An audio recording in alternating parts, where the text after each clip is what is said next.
A quorum being present, the committee will come to order, and without objection, the chair is authorized to declare a recess at any time. Pursuant to Committee Rule 4 and Clause 2H4 of House Rule 11, the chair announces that she may postpone further proceedings today when a recorded vote is ordered on the question of approving a measure or matter or on adopting an amendment. This morning, we'll consider H.R. 2722, the Securing America's Federal Election Act, a targeted bill to modernize our nation's election infrastructure and respond to the ongoing attacks on our democracy.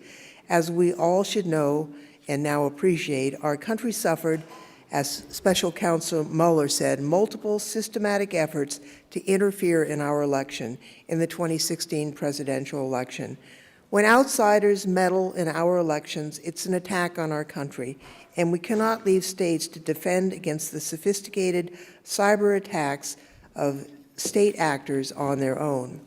While we have made modest progress to bolster our defenses, it's clear from the analysis of our intelligence community and a host of independent experts from across the political spectrum that more must be done. Our state and local governments need the resources, know-how, and support to harden our election infrastructure before Americans head to the polls. In a little over 200 days, New Hampshire will hold the first primary election of the 2020 election cycle. We must act now. This, we know, is not a partisan perspective. Quote, "The warning lights are blinking red," unquote. To be very clear, that is not my assessment, but the administration's Director of National Intelligence, Dan Coates, speaking about foreign attacks on our elections a little under a year ago. Quote, "We recognize that our adversaries are going to keep adapting and upping their game." Yet again, that is not my analysis, but instead the administration's own FBI Director, Christopher Wray, who recently said that our adversaries treated the 2018 midterms as, quote, "a dress rehearsal for the big show of the 2020 presidential elections." Today, we will act. This critical package of legislative reforms will begin to respond with the urgency these stark warnings deserve. The SAFE Act will require voting systems to use individual, durable, voter-verified paper ballots, a widely agreed upon reform to protect our elections from manipulation. Expand risk-limiting audits, equipping our states with the systems needed to ensure the accuracy of the vote tallies in an efficient manner. Authorize a $600 million Election Assistance Commission grant program to assist in securing election infrastructure while providing states with $175 million in biannual sustainment funding to help maintain election infrastructure. This initial $600 million is being appropriated by the Financial Services and General Government Accounting Appropriations Bill. It will foster accountability for election technology vendors, creating a qualified election infrastructure vendor designation and much-needed cybersecurity deadlines, and implement cybersecurity safeguards to protect our systems from attack, including prohibition on wireless communication devices and a prohibition on election system internet interconnectivity. Ultimately, the SAFE Act will improve the resilience of American elections, a goal I know that we all share. Today is an opportunity to work together as a Congress to counter attacks on elections. And I now recognize Ranking Member Davis for any opening statement he may have. Thank you, Madam Chair, and thank you all for being here today. Our election infrastructure is aging and at risk. Congress should work together in a bipartisan way to put a solution on the table to address this problem.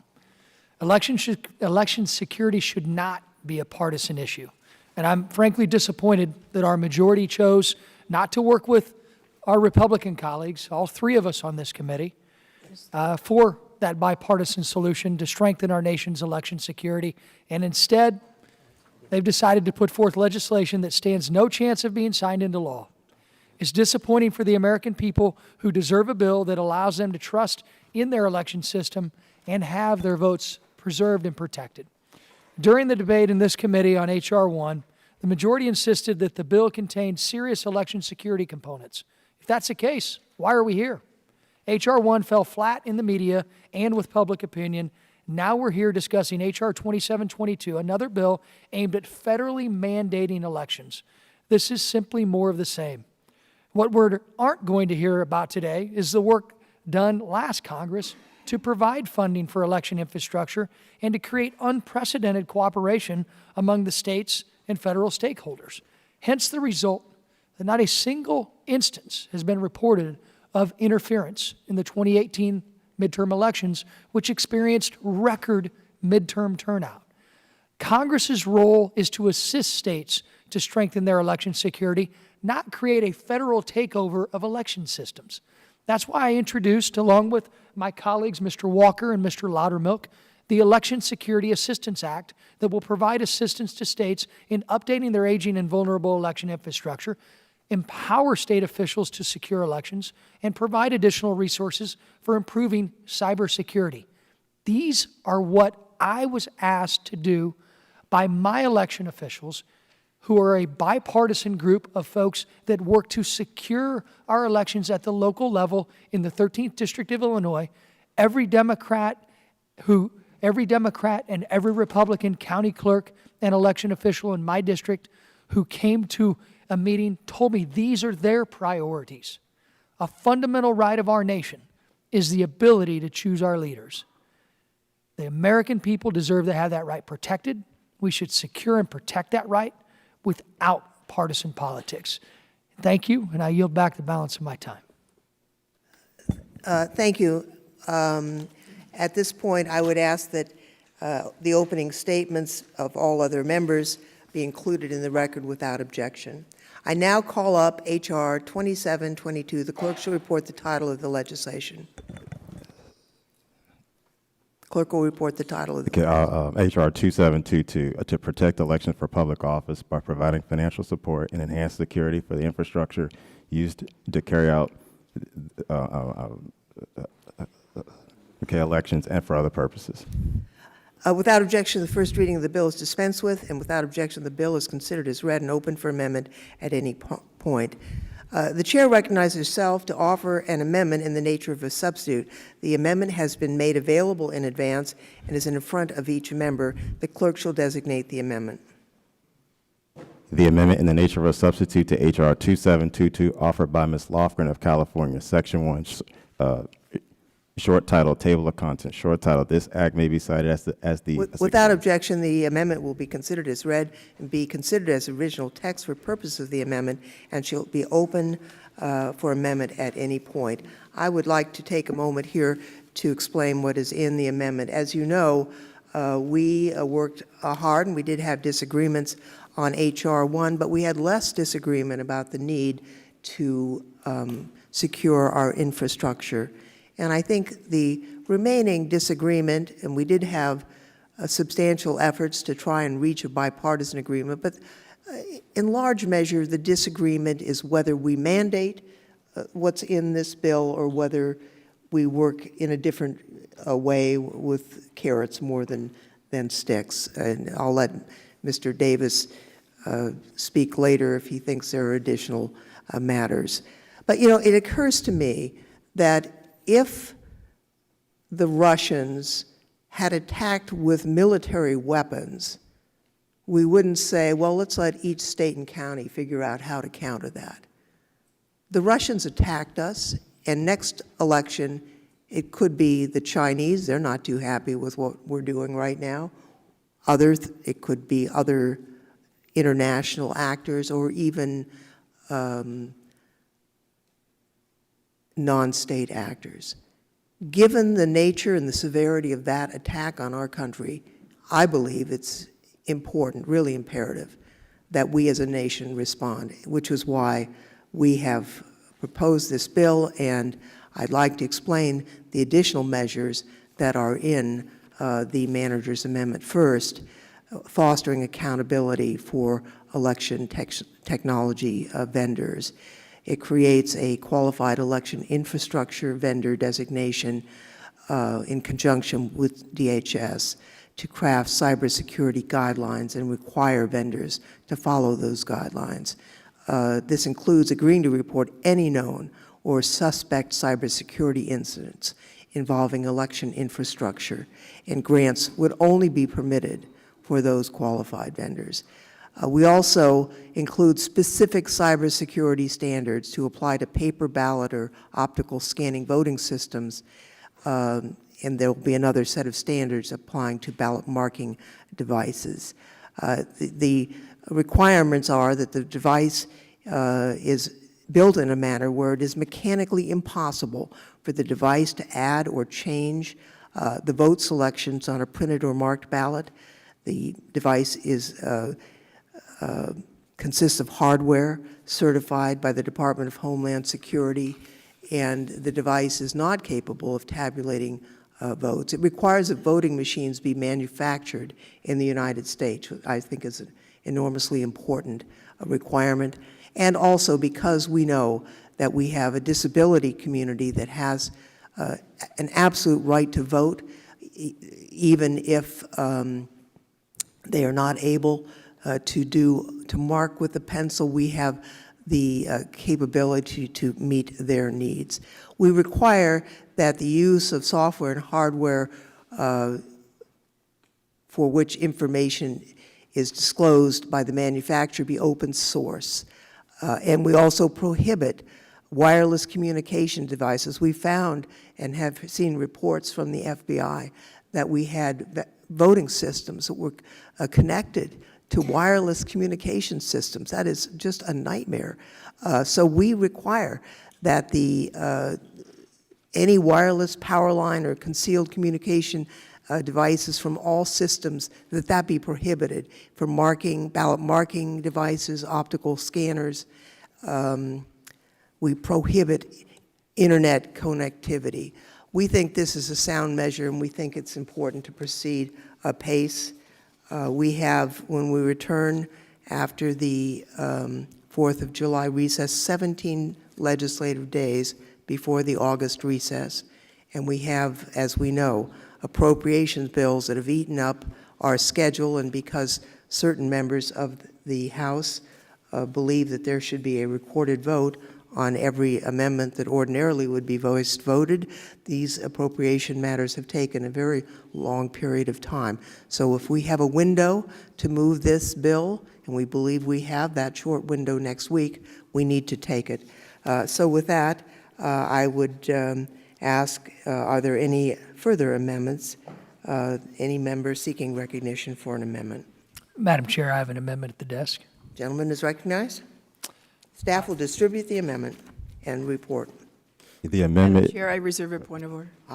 Point of order is reserved. The amendment offered by Mr. Rodney Davis, short title, this act may be cited as the Election Security Assistance Act. Section 2, grants to states for election administration improvements. A, authorization of funds notwithstanding Section 104. Madam Chair, I'm okay with waiving the reading of the amendment. With unanimous consent, the reading of the amendment is waived. The gentleman is recognized for 5 minutes in support of his amendment. Thank you, Madam Chair. This is the bill that was introduced by my colleagues and me that would, I believe, address many of the election security concerns that we as Americans should have in a bipartisan way in this country. This is a bill that preserves the system that we have, which is a decentralized election system which allows for less opportunity for nefarious actors in foreign entities to be able to do nefarious things. You know, let's be clear. If this markup and this bill is about foreign interference only, we're also missing the point about making sure our election officials have the resources that they need and also the flexibility they need to continue to do what they do best at our local level. I can tell you, Mike Genese is a Democratic county clerk in my home county of Christian County, Illinois. Mike and I have known each other since grade school, went to junior high together, went to high school together. And you know what? He's of the other party. But I know darn well that Mike Genese is going to run the most fair election as possible. He wants every vote to be counted. We got a lot of Mike Geneses in every congressional district in this country. But what this original piece of legislation does is take away Mike's right to be able to, number one, afford to upgrade the election software, the election equipment, and it forces and mandates a certain type of investment that they may have already planned to invest in another type in the future that does nothing to address the concerns that we all have as Americans to keep our elections safe and secure. That's why our bill is a better bill. It doesn't have this one-size-fits-all approach. It's the approach that we were working in a bipartisan way with the staff of this committee and our staff sitting down, talking about how we can come up with a bipartisan solution, a bipartisan bill, something that we haven't seen a lot under this new Democratic majority in this Congress. And frankly, outside of the USMCA, which I don't even know if that'll be bipartisan, I don't know what bipartisan success any of my colleagues on the other side of the aisle are going to be able to tout. If there's anything that should be bipartisan, it's election security. But instead, again, the far left fringe of the Democratic Party has decided to lead this committee and then also this Congress into a piece of legislation that's a lot more about show than it is about helping people like Mike Genesi in Christian County, Illinois. That's unfortunate. But here we go again. Seems like H.R. 1 to me. If we want to do something together, our bill, the Election Security Assistance Act, will do that. It provides assistance to states to update their aging and at-risk equipment. That's what Democrats and Republican officials in my district told me they need the most. Our bill does that. It keeps the decentralization. If we are worried about nefarious actors, the last thing we want as a Congress is the federal government being the clearinghouse for elections and registration and vote counting. It's terrible. The reason we have the safest elections and the most fair election system in the world, where we don't have a lot of outside foreign observers coming in wondering whether or not it's going to be a fair count. In most cases around here, clearly there are some instances, a la North Carolina recently, where you got some bad actors that'll likely go to jail, ironically, for using the same process that's legal in other states. We want to make sure, and we got an amendment later to outlaw that, and I certainly hope my colleagues can join us there. Let's stop playing games. We were sitting down talking about how to solve this problem in a bipartisan way, and again, the Democratic majority did not live up to the promise that they made to the American people that they wanted to work with us. That's unfortunate. I certainly hope it changes, and I certainly hope, I'm not optimistic, I certainly hope my colleagues on the other side of this dais help support this amendment, but I can bet you I can give you the count right now on what it's going to be. So thank you for the time. I got 22 seconds. I'll reserve that time later, but I'll yield it back now. Thank you, Mr. Davis. I think Madam this... Chair, just withdraw the point of order. The point of order is withdrawn. The amendment is germane. I appreciate the gentleman is offering a proposal that recognizes the important role that the federal government has in election security, although with a different approach. I do need to oppose this amendment. I fully appreciate there are elements of his proposal that could be a step forward from the status quo. However, voter-verified paper ballots are the solution that really address the risks and threats that our nation faces. Unlike the gentleman's amendment, voter-verified paper ballots are what the SAFE Act provides in Section 103, page 3, lines 6 through 24, and it is the solution that nonpartisan cybersecurity experts have repeatedly urged Congress to adopt. Voter-verified paper ballots are the best way to ensure a voter's ballot is counted as cast. Voters should be able to see their vote clearly and verify that the vote they intended to cast is the one recorded, boosting voter confidence in cases where a recount is necessary. The SAFE Act also requires risk-limiting audits, which are cost-effective and go hand in hand with paper. These risk-limiting audit requirements are Section 303A(b), page 41, line 9. Paper and risk-limiting audits really are the gold standard of election security and will address the national emergency our nation faces, and that's why I think we ought to maintain our commitment to that proposal.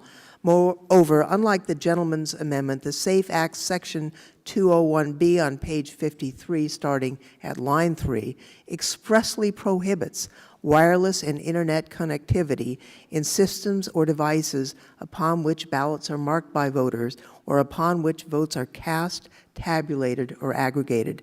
This is an important and basic cybersecurity standard we ought to require. Nobody thinks that connecting voter systems to the internet is a good idea.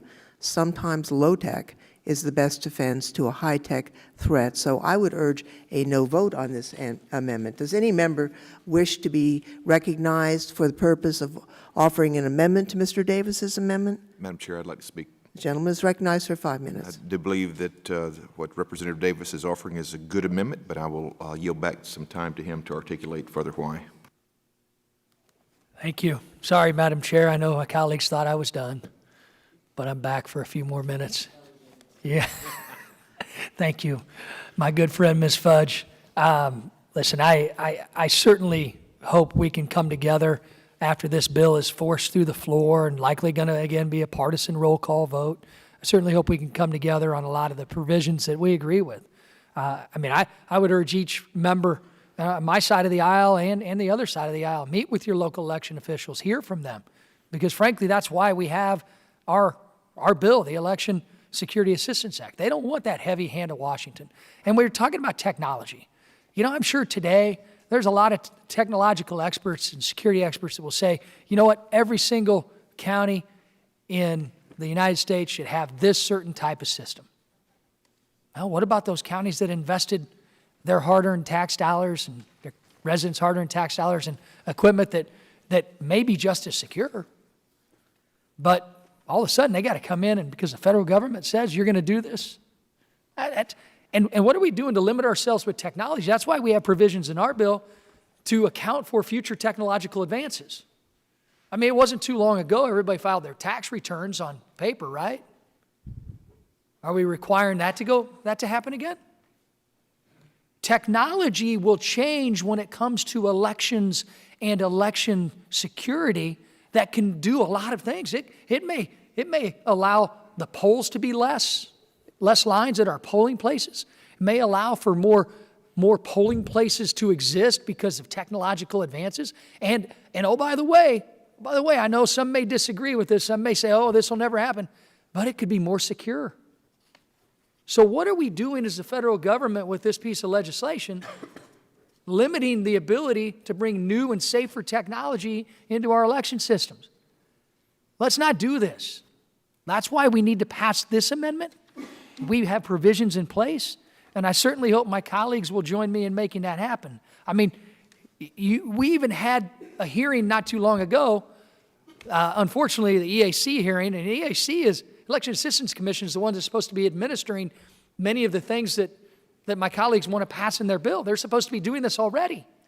We had a hearing with EAC officials that I wish we would have talked more about what they were doing to protect our election security in this country, but instead it devolved in this room into a personnel meeting over who likes whom and who doesn't. That's where we're at right now. That's why we need to be serious about this.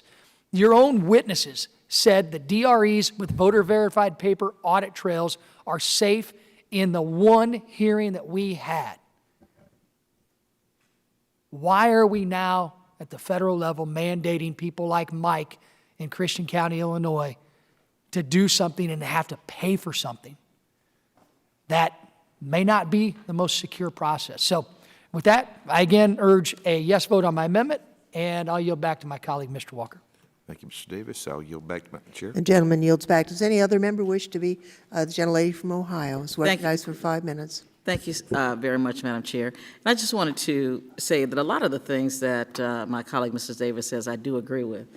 But he made a comment that, on the record, that I really want to clarify. He made the comment that what happened in North Carolina is legal in most other places, which in fact is not true. Harvesting ballots is, but not submitting them or changing them is not legal anywhere. So I just want to make the record clear. I yield back. Thank you. The gentleman yields back. Any other member wish to be heard on the amendment offered by Mr. Davis? Then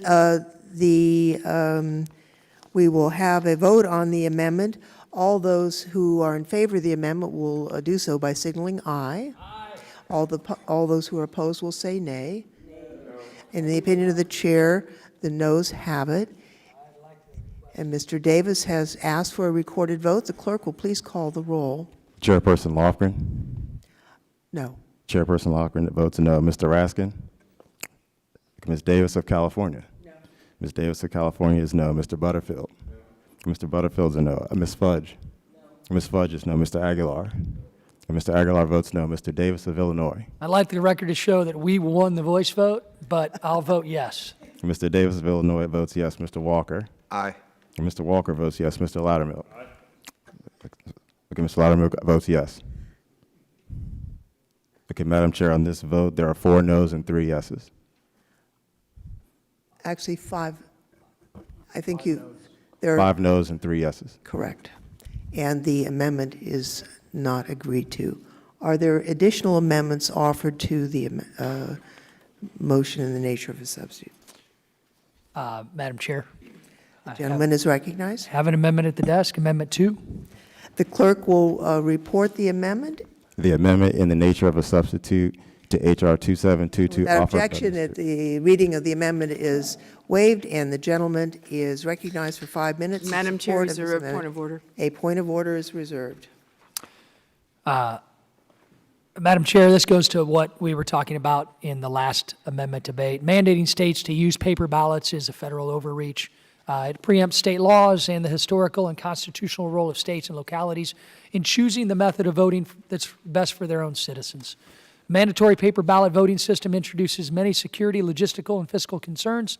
They're especially vulnerable to being destroyed, misplaced, tampered with, as we saw in North Carolina's 9th Congressional District during the most recent election cycle. Tampered with paper ballots. That's where nefarious people, bad actors that are in both parties, that's where they can play a role in actually determining the outcome of the elections. That's just as much of an election security issue as many other issues that we ought to be able to face in a bipartisan way. These mandatory paper ballots, again, I alluded to. What technology may exist in the future to help us lessen the lines in polling places? Well, what the majority wants us to do is to mandate paper ballots that have been proven time and time again to increase the wait time at polling places. I thought that's what we were trying to stop. It's, going to require more training of poll workers, which we've had a debate on why there's a shortage of poll workers in the first place at this same committee a few months ago. This provision requires that paper ballots must be counted by hand or another primitive device, which effectively, again, eliminates the modern technology currently used in nearly every jurisdiction. In the election community, they're called direct recording electronic machines, or DRE machines, addressed by many of the witnesses that the majority called here to hearings, and the only one hearing we had on this issue before this bill was scheduled for a markup. This one hearing was the only one we had in this Congress to address voting systems. Not one witness claimed that voting machines were inherently unsafe or that paper ballots were foolproof. Having personally spoken to local and state election administrators in my own state, I know there's overwhelming support for states to have the option to choose the right voting methods for themselves. They ought to have the right to choose. There's simply no basis for a proposal requiring the use of paper ballots in every election. Now, additionally, I recognize that paper ballots come in various forms, but I'm concerned that proposals like this will bring us back to the days of hanging chads in Florida during the presidential election of 2000. And last but not least, a paper ballot voting system would be detrimental to the disability and elderly community. We need to ensure that every eligible American has the opportunity to vote. And you're going to hear a lot about assisted voting devices for those who are disabled, but they're not the same as the DRE machines that many in the disabled community are using right now, that many communities and election jurisdictions are already using. It would be an additional cost to take another federal mandate to have the devices in place that would drop the optical scan card out. That's an added cost. It's an unfunded mandate to the people in every election jurisdiction. If the majority wants to federalize the election system, be honest about it. Just do it. Run it at the national level. Try and run that through. But let's not use paper ballots as an unfunded mandate to the county election officials in all of our states. So with that, I'll reserve the balance of my time. Gentleman yields back. I have a point of order. A point of order is withdrawn. I oppose this amendment, striking the mandate for paper ballots because, striking the mandate would completely undermine the bill and the security that we're trying to achieve. Section 102, page 3, lines 6 through 24 of this bill mandates that states conduct all federal elections using voter-verified paper ballots. This provision, along with Section 304AB, which is on page 41, line 9, mandates post-election risk-limiting audits and forms the heart of this bill. We simply cannot be sure that our elections are free from outside interference unless we have an auditable paper trail that we can use to confirm reported election results. Voter-verified paper ballots are the best way to ensure a voter's ballot is counted as cast. Voters should be able to see their vote clearly and verify that the vote they intended to cast is the one recorded, boosting voter confidence in cases where a recount is necessary. According to the Brennan Center, in 2018, most states used computerized voting machines that were at least 10 years old and which election officials said must be replaced before 2020. Obsolete software can pose a security risk. We need to ensure that Americans' faith in our democracy is preserved. Paper ballots are the best way to ensure that faith. I would note also that the SAFE Act on page 3 requires that states use voter-verified paper ballots, but we also permit on page 16 and line 15 that states use direct recording electronic machines, DREs, that provide paper receipts to fulfill the requirements may continue to do so until 2020. These machines are not as secure as paper, but they're not as dangerous as paperless electronic voting machines. In order to ensure that the most vulnerable machines are taken off the market, this bill prioritizes the replacement of paperless voting machines and provides 2 extra years to replace DREs with paper receipts.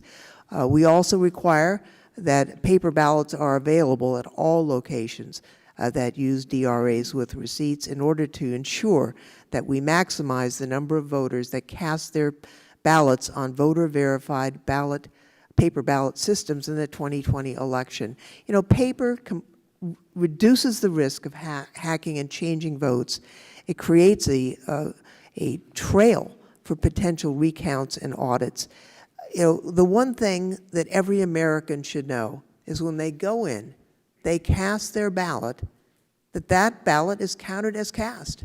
That's pretty simple, and I think it should be a requirement. And the idea that we would make this somehow optional, I respect the gentleman from Illinois as he knows, but you know, when the Russian attack occurred in the last election, and our security people, our national security people said that was a trial run for the next election. You don't say, well, let's leave this up to the good people who, and they are good people. We all have our registrar of voters who are our friends in counties, but you wouldn't ask them to stand for the country if it were actual missiles coming at the United States. These are cyber missiles. This is a federal attack on our federal system, and we need a federal response. And for these reasons, I oppose the amendment. Do other members wish to be heard on Mr. Davis's amendment? Mr. Raskin is recognized for 5 minutes to strike the last word. Move to strike the last word. Madam Chair, thank you very much. And forgive me for being late. I was just on the floor on an amendment. But this legislation is of essential importance to the American people. And I rise in opposition to the gentleman from Illinois' amendment. Let me first speak on behalf, Madam Chair, of what we're doing here, which is we are rising to the defense of America's elections. And I'm surprised to hear that people are questioning our role in this process. The Constitution says in the Republican Guarantee Clause that Congress has to guarantee to every state a Republican form of government. That means a representative form of government based on democracy that works and channels for electoral participation that guarantee the will of the people is expressed heard, counted, and then embodied in representation. Congress also has the power and the authority through Section 5 of the 14th Amendment to guarantee equal protection rights for everybody. That's been the basis, along with the 15th Amendment, of a lot of federal action to vindicate the voting rights of the people. Certainly that was the basis for the Voting Rights Act of 1965. And at every turn, whenever Congress has acted either to amend the Constitution or to embody in statute electoral democracy, there have been the claims that this is somehow a violation of federalism or violation of states' rights. On the contrary, our action defends democracy at the local level to make sure that everybody's vote is actually counted. So the requirement of individual durable voter verified paper ballots is absolutely essential in the cyber age, especially in the wake of what Special Counsel Mueller described as a sweeping and systematic attack on American electoral democracy in 2016 by Russia. That is not any kind of partisan invention, and it's something that should alarm every American of whatever political persuasion that there was an organized, systematic, comprehensive campaign by Russians to inject poison propaganda into our body politic through Facebook and through Twitter and through other social media mechanisms, to engage in cyber surveillance and sabotage at the DNC, at the DCCC, at the Clinton campaign, and then also to directly attack the election machinery in more than 30 states, to actually hack into the computer systems in more than 30 different states. So that's a matter for extraordinary alarm in the nation's, rather in the world's first modern political democracy. We've got to make sure that we hang on to our territorial political integrity and sovereignty and self-government. We know that Russia does not have the power to attack us militarily, they don't have the power to attack us economically, and they don't have the power to attack us intellectually, because our constitutional democracy is far superior to the kleptocracy they've got there. But they've been able to attack us online, through the internet, and through this systematic cyber campaign that they led in 2016. Our intelligence agencies have warned us they're coming back again. They never stopped. And this is part of a global campaign where they've done the same thing in elections in Europe and Asia and in Africa. So this legislation is essential. The American people want and deserve voter-verified paper ballots, and it's a major check against computer manipulation of the results. So I oppose this amendment. I strongly support the legislation. Madam Chair, I yield back to you. The gentleman yields back to you. Other members wish to be heard on Mr. Davis's amendment? If not, then the question is on the amendment. All those who are in favor will say aye. Aye. All those who are opposed will say no. No. In the opinion of the chair, the noes prevailed, and the amendment is not agreed to. Are there additional amendments that members wish to offer? Gentlemen? Madam Chair, I have an Georgia. amendment at the desk. Oh, I'm sorry, Mr. Davis wished to have a roll call, and so we'll get right back to you. Roll call, Mr. Clerk. The chairperson Lofgren? No. Chairperson Lofgren is no. Mr. Raskin? No. Okay, Mr. Raskin votes no. Ms. Davis of California? Ms. Davis of California is no. Mr. Butterfield? No. Mr. Butterfield is no. Ms. Fudge? No. Ms. Fudge is no. Mr. Aguilar? No. Mr. Aguilar votes no. Mr. Davis of Illinois? Aye. Mr. Davis of Illinois votes yes. Mr. Walker? Aye. Mr. Walker votes yes. Mr. Loudermilk? Okay, Mr. Loudermilk votes yes. Clerk will report. Madam Chair, on this vote, there are 6 noes and 3 yeses. And the amendment is not agreed to. The gentleman from Georgia is recognized for the purpose of offering an amendment. Thank you, Madam Chair. I have an amendment at the desk. The clerk will report the amendment. The amendment to the amendment in the nature of a substitute to H.R. 2722, offered by Mr. Barry Loudermilk of Georgia.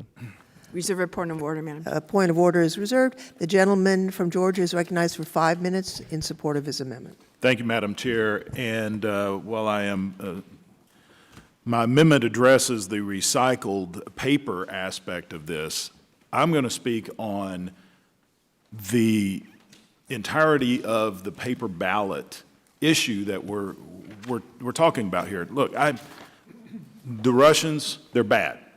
Last year was not the first time that they've ever tried to attack us. And I'm speaking from experience in this. I have a background in information technology, cybersecurity, and in the intelligence community. The Russians have been trying to interfere with our elections for years and years and years. And let me tell you, if we were, as was said, trying to rise to the defense against Russia, this is the exact opposite of what we should be doing. Yes, the Russians did attempt to get into our systems. Yes, they got into some election databases, but the thing they did not get into were the actual voting machines. And what are we addressing here? The voting machines. Now, there's some aspects of this I think that we do need to address, but one thing that has been missing in all of this is why were the Russians able to get as far as they did get?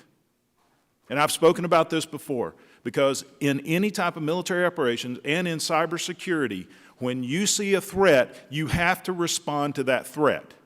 And Mr. Michael Daniel, the cybersecurity coordinator for President Obama, was told to stand down when he told them that the Russians were actively trying to get into our security system. He testified before Senate. He was told to stand down. Now, is that the only reason? No, but the fact that you were not responding to that known threat makes us more vulnerable. The vulnerability was voted database systems, which is bad. Now, here's the problem with the paper ballot. And I've spent a lot of my career helping people to automate on a secure basis.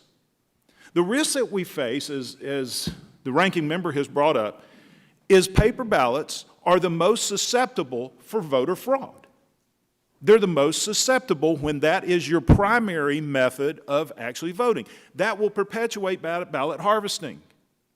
And especially when the minority is brought up, they don't even like signature verification. It's much harder to verify then. So as when we had the experts here before that were testifying, the most secure way, and I'm all for having paper verification. I've been fighting for this for years in the state legislature. I've been speaking about it here, is to use the automation of the DREs where you verify the person who is there punching the buttons. The automation allows us to move more people through quicker. We can get more polling places open. You use your technology that then produces a paper backup report of how that person voted. So they're using the automation that then basically prints an audit that they can verify that this was the way they voted, they sign it, it's dropped in a secure box. Now, if there is the need for a recount, then you have that paper backup. The problem we have with this legislation is it's making the paper the primary reason. And if you go back and you look at most of contested elections, how many contested elections have we had that they actually created a new language like hanging Chad. Okay, these are manual ballots. We got away from that because we wanted automation that was more secure. There's a lot that we can do, and there's a lot we should be doing on election security. But let me tell you, we're the wrong people to be doing it.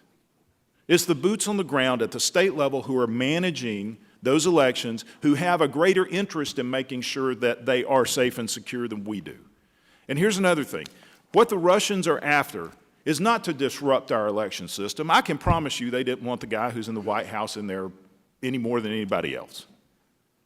Right? What they're trying to do is sow discord and distrust of American people of our election system.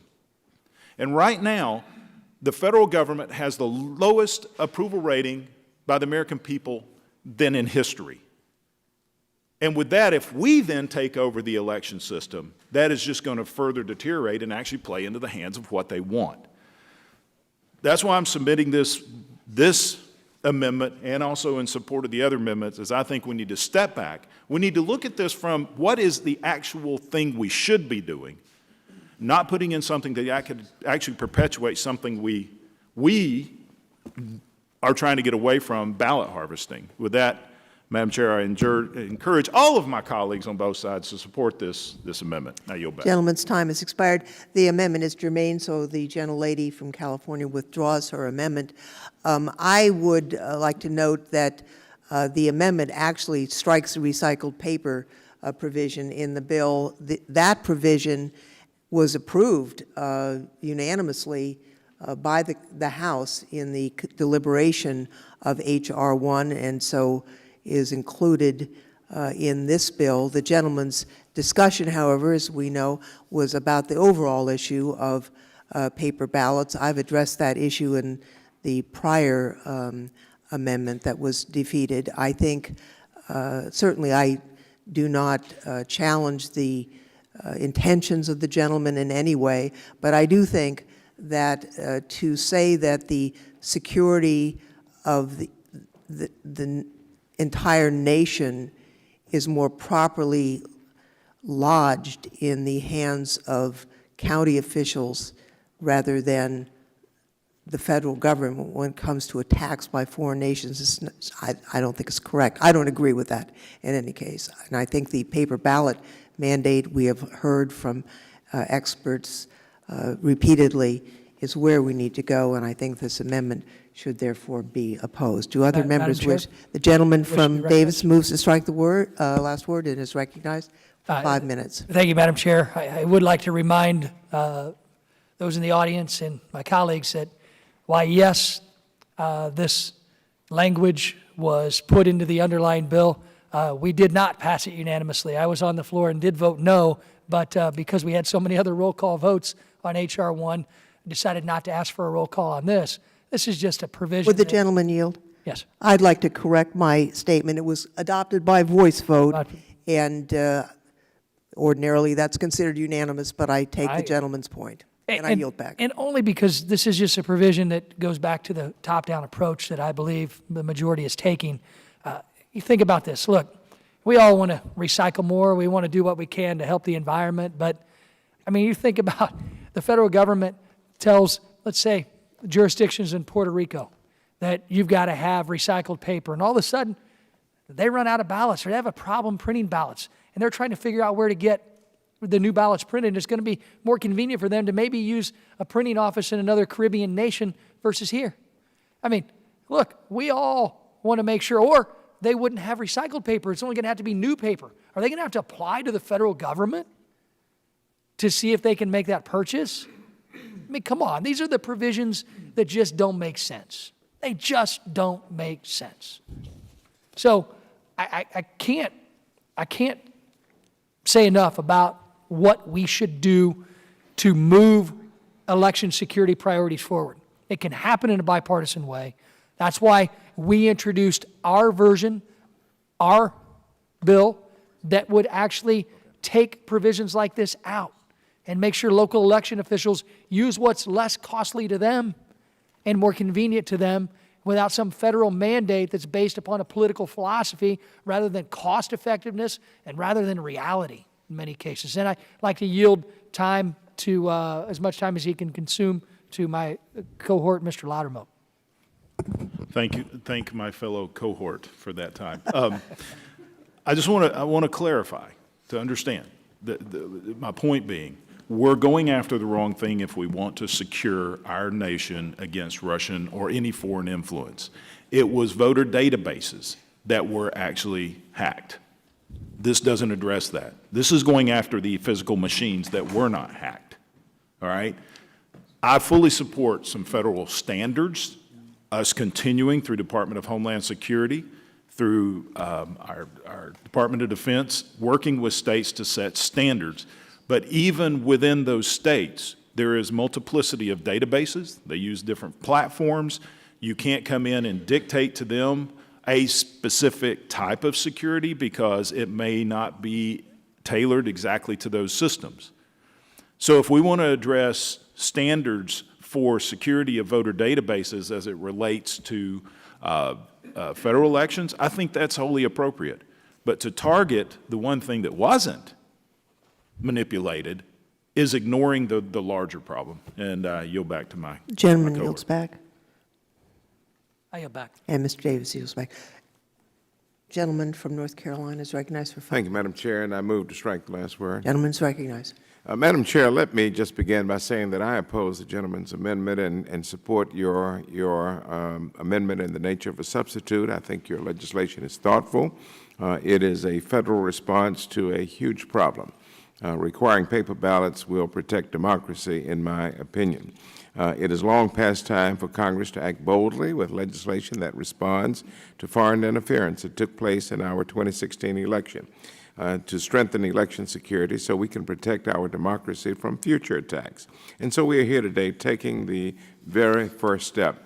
And thank you to the Chair for including several provisions in your legislation that respond to incidents that occurred in my congressional district during the 2016 election. The Moller report found that Russian military intelligence targeted, quote, this is a quote, targeted private technology firms responsible for manufacturing and administering election and related software and hardware, such as voter registration software and electronic polling stations, end of quote. The report goes on, Madam Chair, to name a redacted voting technology company that develops software used by numerous U.S. counties to manage voter rolls and install malware on the company's network. Subsequent reporting identified the redacted voting technology company as the very same one used in my district and whose electronic poll book caused major problems in Durham County during the election. The poll book product provided by the vendor catastrophically failed at several precincts in Durham, causing poll workers to transition to paper records, which is what we're talking about, and poll books in the middle of Election Day, which led to long lines and delays. This is a fact. And this led some voters to leave. Yes, they left the polling place without casting a ballot. Section 297A of your legislation contains provisions that require vendors to notify the EAC and DHS of suspected cybersecurity incidents within 3 days. This reporting requirement will ensure that we will know about suspicious activity within days instead of 3 years later. And so I thank you for your legislation, Madam Chair. I intend to support it and intend to oppose the gentleman's amendment. I yield And if back. the gentleman would yield to me for just an yield to the additional chair. comment. Yes. The bill before us does actually address the issue of voter rolls by providing in the grant section 297A that these funds can go towards enhancing cyber protection of voter systems and directing the EAC to create cybersecurity guidelines that would apply to voter registration databases. We understand that the documented incursions were to voter rolls, and there is a multiplicity of how those rolls are maintained. We do not intend to mandate to states how those rolls are maintained, but we do address the issue through the grant program and through voluntary cyber guidelines. I will just say this, that you skate to where the puck is going to be, not to where it was last time.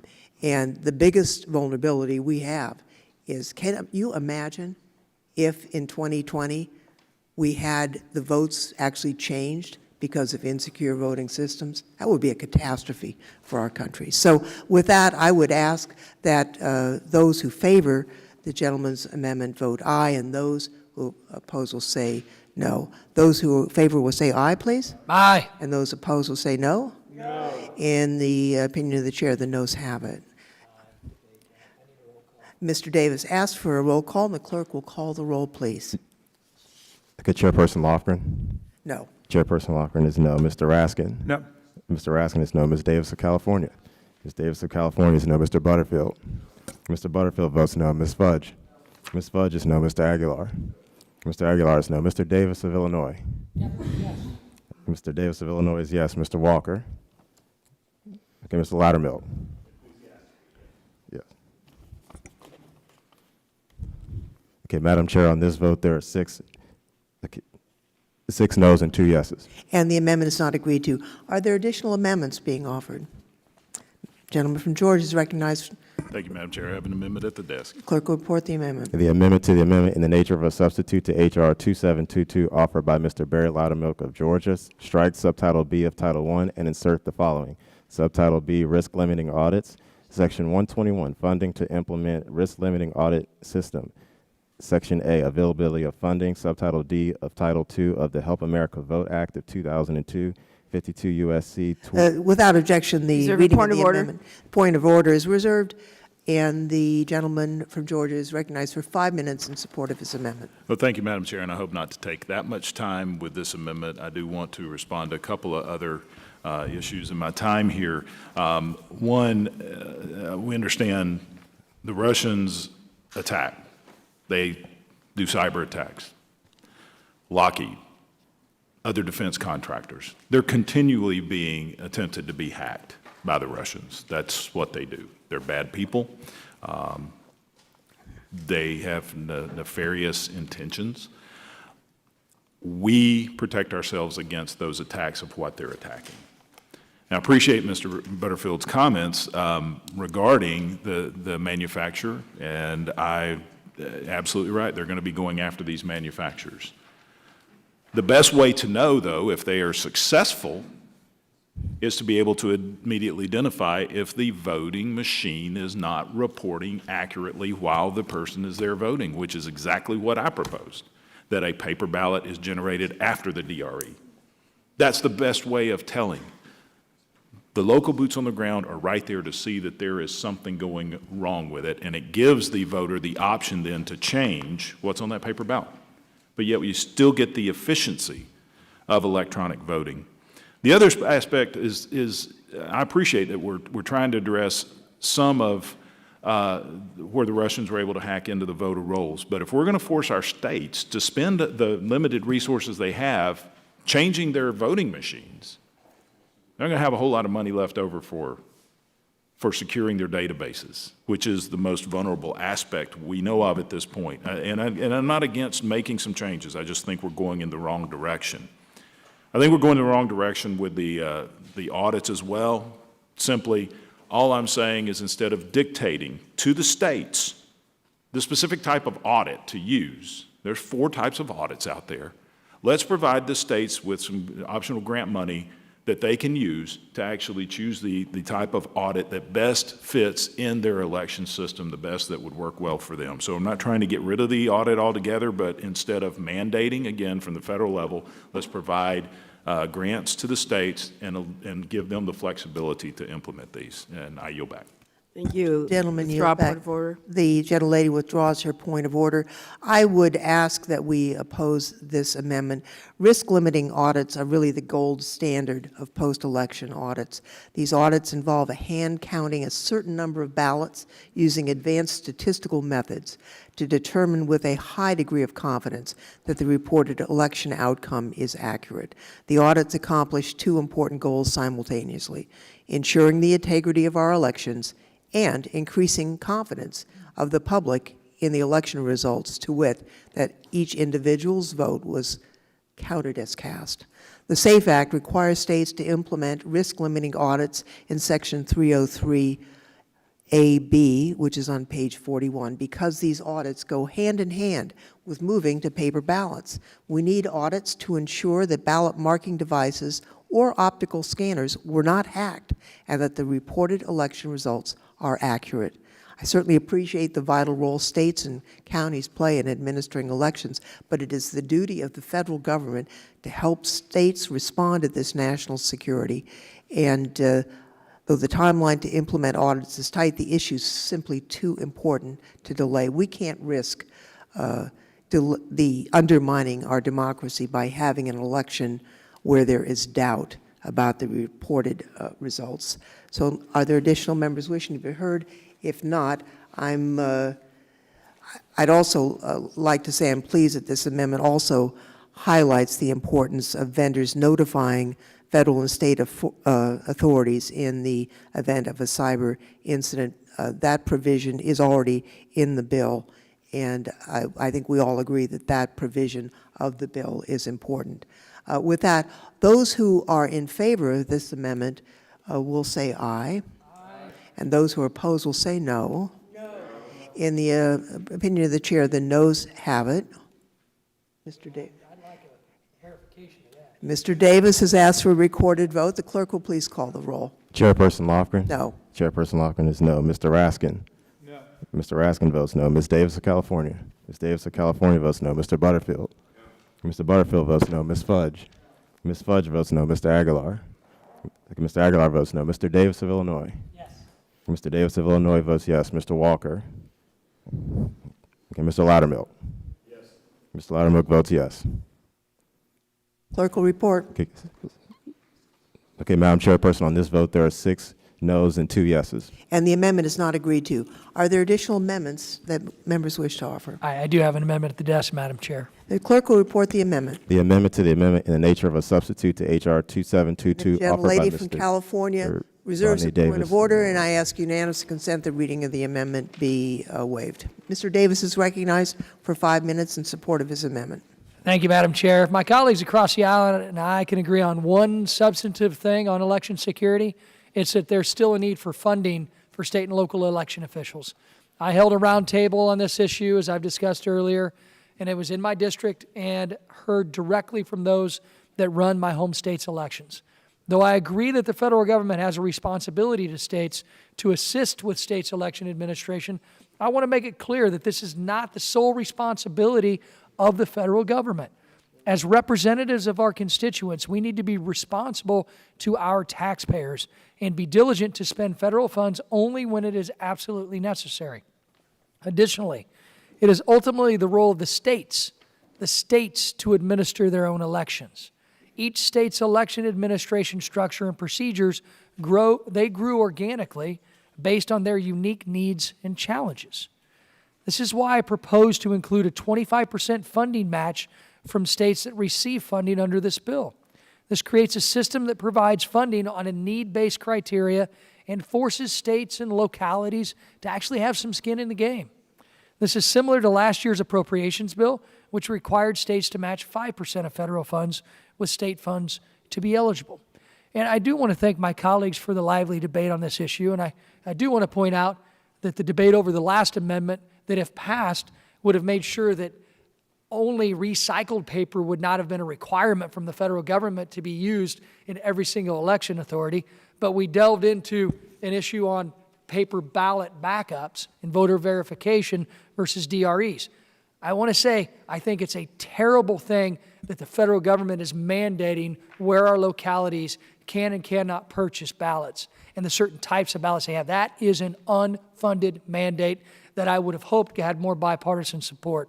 And I have a lot of concerns about election security because my home state of Illinois, the Illinois State Board of Elections, was part of an initial attempt by nefarious actors to get information.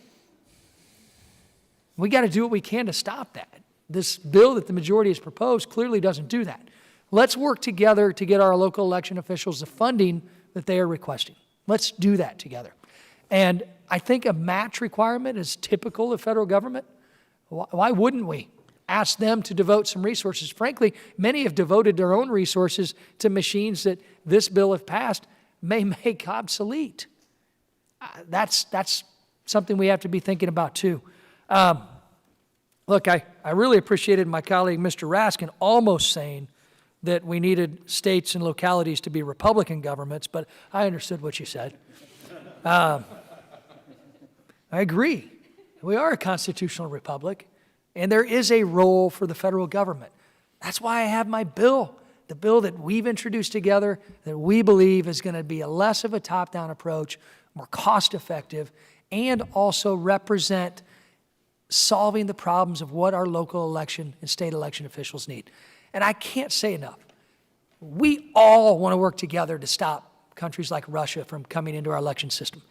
But requiring paper ballots that will inevitably lead to longer lines is the antithesis of what my good friend, Chairwoman Fudge, of the Elections Subcommittee on this committee, had hearings throughout this country to talk about. We were told that long lines cause problems with people being able to cast their ballots. I would argue many of the provisions in this bill that the majority is supporting would cause longer lines. That's not what we should be doing. That's what we were told at the hearings that were held throughout this country. We need to do better. I know, not just because I wrote it and my colleagues wrote it, I know our bill's better at addressing these concerns, but I know it didn't pass as the First Amendment, but let's at least come together and let's show some bipartisanship on making sure that states and localities help plan for their future and then we can make our federal dollars go further and help the counties that need it the most in every election jurisdiction. So with that, I ask that this amendment be supported in a very bipartisan way, and if it is not, I certainly ask the chair to rule in that voice vote a little better than the last few times, The gentleman yield back. I guess. And the gentlelady withdraws her point of order. I oppose the amendment to add a requirement that states provide this additional match to accompany the funding allocated in the SAFE Act. As we've discussed in this markup, the security of our national elections is a national concern and a national emergency given the threat that has been outlined to us by the Director of National Intelligence, the Director of the FBI, and others. It should not be reliant on state budget processes, as the ranking member has indicated. This bill does institute requirements to protect our election, and making those safety requirements contingent on a state budget process, I believe, is unwise. We ought to shoulder that responsibility if we are, we should not require a 25% match. Article 1, Section 4 of the Constitution allows the Congress to provide for the conduct of federal elections. We are using that authority to protect our country, and we should not make it contingent on state budget processes. So I would oppose the gentleman's amendment. And are there other members who wish to heard? The gentleman from Georgia. Move to strike the last word. Gentleman is recognized for 5 minutes. Madam Chair, I don't know if I have mentioned or articulated my opposition to mandating the paper ballots, but I do want to make one point. Here in a little while, hopefully in about 20 minutes or so, they're going to finish debate on the floor. The Speaker, pro tem, is going to call us all to the floor. And the last thing that the Speaker's going to say before we go to the floor is members will record their votes by electronic device. Why are we doing that? Because it's more efficient. Because we can move more votes. As anybody's been on the floor in the last few days, we've moved a lot of votes through in a short amount of time because we're voting via electronic device. But we have a physical verification afterwards. You throw your vote up on the machine, you can look and see how it's voting there, and if you really want, you can go right back to the back and you can pull a paper printout and verify that that's the way that you voted. This is what we're saying. Yeah, I'll yield. Is what you're saying is if we weren't able to use electronic voting devices in the House, we would have to go back to what the Senate uses? Reclaim my time? Yes. The gentleman is correct. I'm a no. Why are we using electronic devices with verification afterwards? Because it's more efficient. We can do more. If we want to make sure more people are voting, let's go the route that will actually allow us to put more voters into ballot offices with a verification afterwards. I yield back. Gentleman yields back. The gentlelady's point of order has been withdrawn. If I may just make a comment, the analogy between the 435 members of the House casting ballots in the House chamber and those votes are displayed in the chamber in real time while the members look at them, I think is quite different than millions of Americans casting their votes for a later count. DREs can be hacked to produce different electronic and printed results. And actually, a recent study by the Georgia Institute of Technology showed last year that unlike in the House chamber, half of the people didn't check their actual printed receipt from the DREs to see whether they matched their vote. And the other half looked at it for about 3 seconds of whether they actually made that connection or not is speculation, but half didn't even look. I would be surprised if members of the House of Representatives didn't look at the big board, but I'll tell you this, if there is a vote that seems weird, our staff is running around saying, did you mean to vote that way? So it's a completely different analogy, and the gentleman from Maryland is recognized for 5 minutes. Move to strike the last word. Thank you. Just to echo and elaborate on the chair's refutation of that argument, In the first place, the House of Representatives has not been hacked, at least yet, directly by the GRU and by the agents of Vladimir Putin. So we're not aware that we've got that particular security problem on the floor of the House yet, although I agree that we should obviously remain vigilant. But the chair's point, I think, is dispositive. If, if there were computerized voting taking place in a state without a paper trail, but everybody's vote immediately appeared online where they could check it, then you would have a proper analogy. But what we're afraid of is the use of computer voting technology in the states where there's no paper trail and no one can verify it in any way. So you're just sort of, you're entering your vote online and then it just disappears and it could be subject to manipulation. So. Yeah, I'd be happy. And I agree in part with you, but we're mandating in the wrong direction. I think it would be superior to have a voting system that printed a ballot that you could check it right there. And also, I'm not questioning the chair's study that she brought up from Georgia Tech. I'm not sure what voting systems that they were looking at, but the state of Georgia does not have the ability to print a paper ballot after using the DRE. I don't know if they were looking at other states when they measured whether someone looked at it or not, but the state of Georgia's systems physically can't do it. I've been fighting that fight in Georgia for many years. My point is, we're going in the wrong direction. That, yes, in part, we can look up there immediately, but you can also go and you can pull a printout of how you voted. The analogy, I think, is consistent, is that the reason we went to electronic voting is for efficiency, with a way of verifying. And that's all the point I was making is, American people would like to see us abide by the same rules that we put for them, and I think we've adopted something for efficiency with verification, and that's my point. I yield back. Thank you. Thank you, and I yield back to. Gentleman yields back. Unless others wish to be heard, we will have a vote on the amendment. All those who are in favor of the amendment will say aye. Aye. Those who are opposed will say no. No. In the opinion of the chair, the noes have it. Mr. Davis has asked for a roll call. The clerk will call the roll. Chairperson Lofgren? No. Chairperson Lofgren is no. Mr. Raskin? No. Mr. Raskin votes no. Ms. Davis of California? Ms. Davis of California votes no. Mr. Butterfield? Mr. Butterfield votes no. Ms. Fudge? Ms. Fudge votes no. Mr. Aguilar? Mr. Aguilar votes no. Mr. Davis of Illinois? Yes. Mr. Davis of Illinois votes yes. Mr. Walker? Aye. Mr. Walker votes aye. Mr. Loudermilk? Aye. Mr. Loudermilk votes yes. Clerk will report. Madam Chair, on this vote, there are 6 noes and 3 yeses. And the amendment is not agreed to. Are there additional amendments? If there Yes, are I have no, an amendment. the gentleman from North Carolina is recognized for his amendment. Thank you.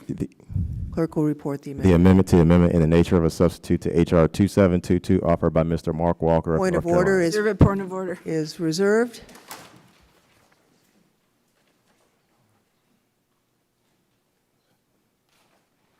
Gentleman is recognized for 5 minutes. Thank you, Madam Chair.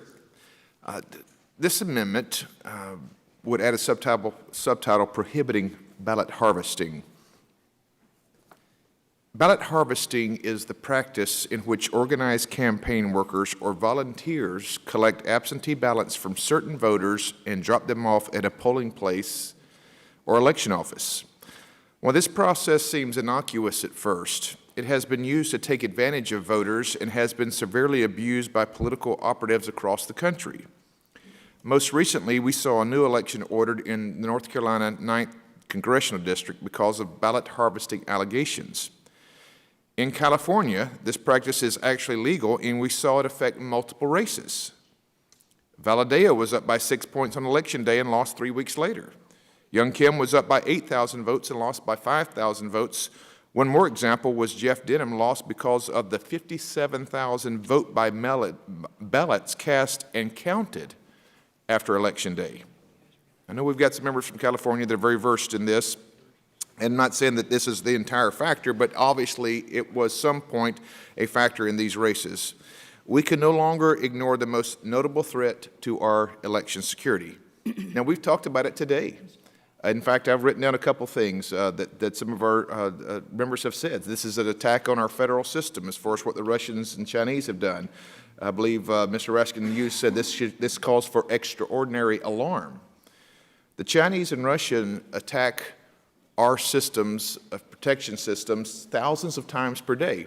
But you know when I first heard that?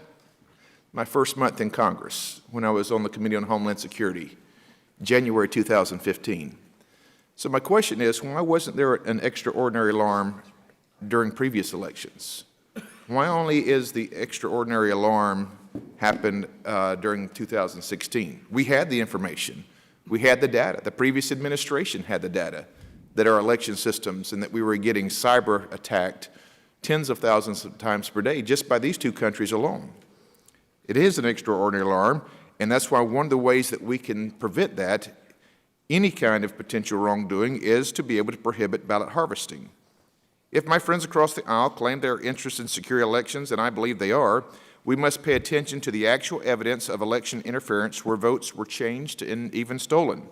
Securing the ballot means protecting voters from all means of ballot tampering and interference, including ballot harvesting.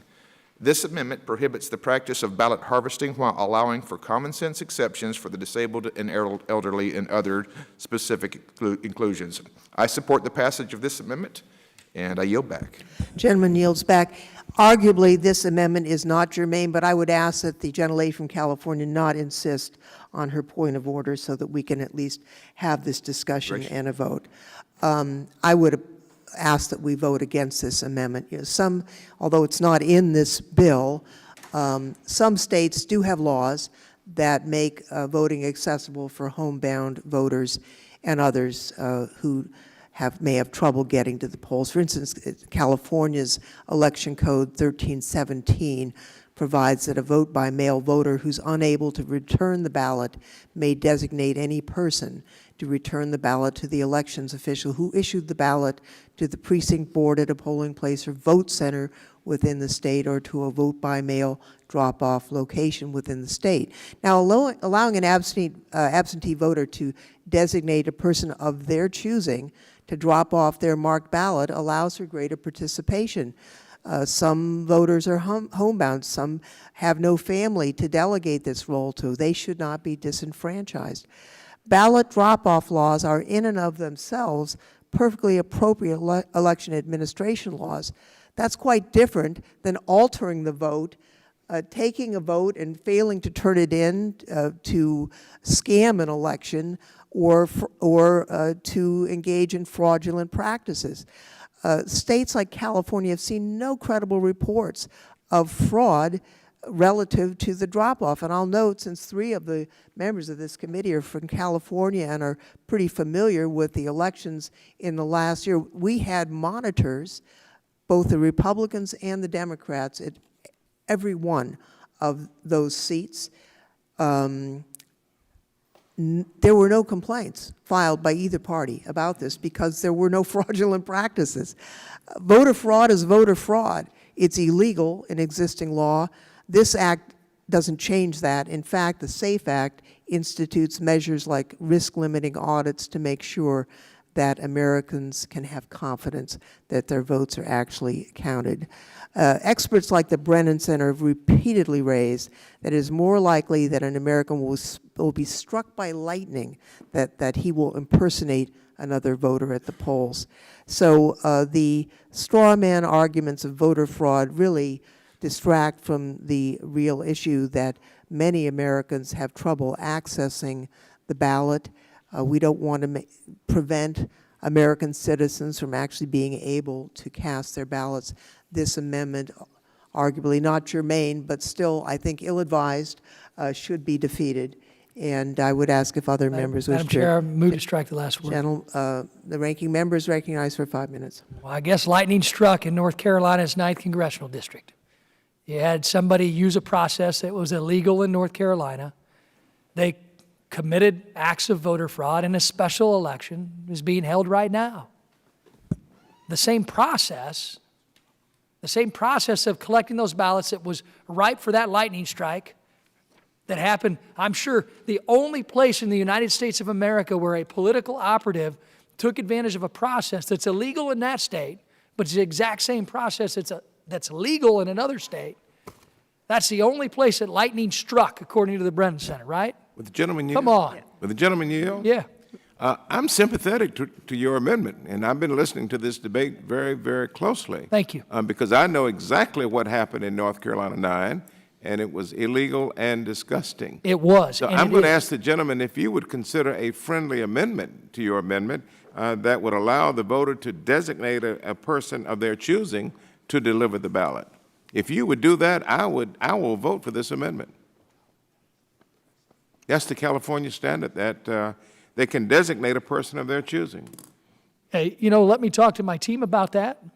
Let's work on it. Let's do work on that, because work on you're, Mr. Butterfield, I respect you and I respect your opinion on this issue, and I want to make sure that we offer something. What I would like to do is ask you to vote for this amendment here, and then we can work on any friendly additions at the, That's as putting this the moves cart through. before the horse, but if you would give me your word that you would consent to adding that provision, Well- that the voter can designate a person of their choosing, Would the I ge- will today vote for Would the this gentleman yield? With the Because yield. we Yeah. will hopefully have a vote on this before votes are called on the House floor, and potentially in the next 10 minutes. Otherwise, we will come back after votes. all right, I'll reclaim my time, and we'll talk, seriously. We know this amendment's going to fail here. It's going to go on a 6-3 vote, but let's talk, because we have to do something to stop the process. The idiot in North Carolina 9 that committed fraud and likely will go to jail is not the only political operative to take advantage of processes like ballot harvesting. We know it. Sometimes the lightning strike didn't happen because many didn't get caught. We need to fix this, and I look forward to working with Mr. Butterfield, and I'll yield as much time as he may consume to Mr. Walker. Mr. Walker? I'd like to thank the gentleman from North Carolina and respect the time and service Mr. Butterfield has on behalf of his constituents, and we would be willing to do something along those lines. As being both from North Carolina, we saw the reproach that took place that was very disgusting as far as broke down the confidence that people had whether their votes were being counted, and also how the whole process went down. So we will certainly be flexible on this if this is something that we can work together with. The gentleman yields back, and certainly all of us condemn the crimes that were committed in North Carolina. They didn't relate to voter, the California experience, because there's been no fraud there. So I would ask that we oppose this amendment. Oh, the gentlelady from California is recognized. Well, if the chairman would yield for a second and I'll strike the last word, I can just tell from the body language of my colleagues that you don't believe that. But as the chairwoman said, there are a group of attorneys there, I can assure you, from both sides, the best in the country, that are observing this process. If you have evidence, though, that there was fraud in that process, we would, I'm sure that folks would Nobody's know for that fraud. in California. But the reality is that it's highly, highly monitored. And I don't believe even the colleagues that lost those elections came back to ask for an appeal. Will the gentlelady yield? Yes. Look, I give the majority a lot of credit. You had a lot more lawyers on the ground and a lot better folks on the ground after the election, and while ballots were somehow being collected from those that, obviously California has a much higher homebound population that needs somebody to collect a ballot than other states, because the substantial amount of ballots coming in after the election is what frustrates the American people too. American people want elections to be decided, not weeks later. But to begin with, those lawyers were not on the ground before the election. Piggyback my time. Yes, they were. Mr. Davis, I mean, the reality is that the law states that as long as the postmark is by the day of the election, that the ballot can be counted, is counted.